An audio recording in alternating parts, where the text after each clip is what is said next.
Hi everyone, I hope you're having a great start to this week and we are talking all about work. So to start, when you hear the word work, do you feel a positive or negative connotation? As in waking up excited daily to advance my life's work, or hitting snooze 5 times straight because you don't want to face the music? What's fascinating about this is that you can't take your first reaction to this question at face value or immediately attribute it to your current job or responsibilities. There is something else that gets in the way and clouds our judgment on this. We all have certain programming in our minds that has been hardwired based on our personal experiences and exposure that we've had secondhand to others' experiences. Here are some flavors of programming that might be imprinted on your subconscious. Are Mondays dreaded? Is that how it felt in your house growing up? Maybe you watched someone else dread or speak poorly about their job. Or maybe work is something that is forced upon us against our will, that we have to earn a living.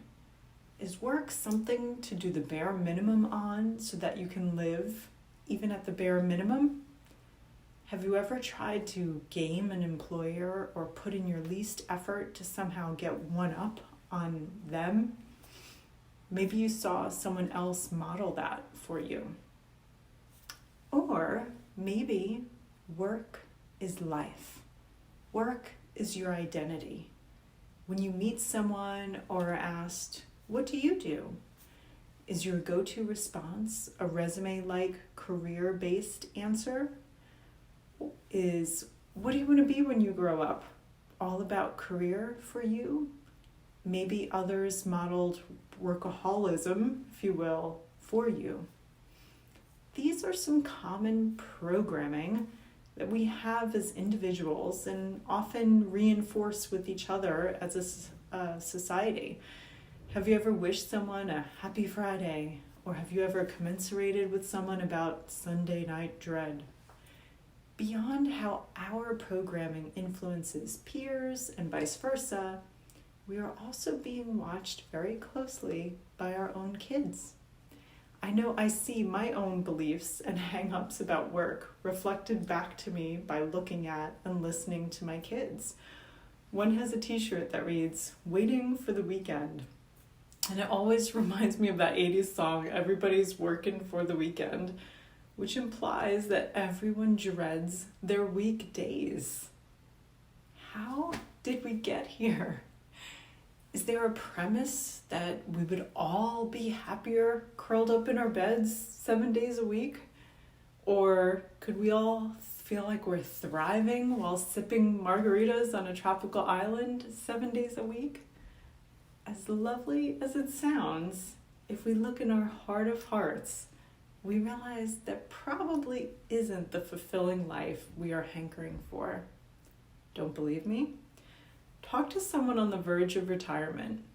When you are faced with losing your identity, if you hung your identity squarely on your profession for many years, or even someone who can afford 7 days a week of beach leisure, the prospect of them losing their purpose or the ability to apply their talents is wildly unattractive. So, to put a fine point on it, a resistance to work sometimes comes from an innate or subconscious pull towards a life of leisure, be that curled up in a bed or on a beach. If you can bring that possibility here and now in your mind, would it be fulfilling and rewarding to have no work or purpose? You are the only person responsible for designing your day in a way that makes you leap out of bed to get after it. I will say that again.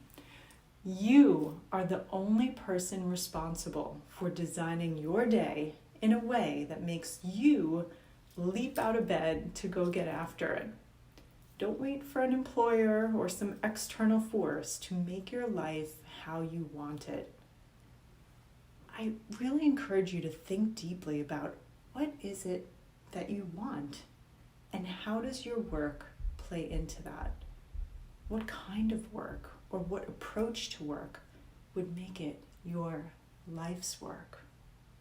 I'm wishing you well today and always until we speak again.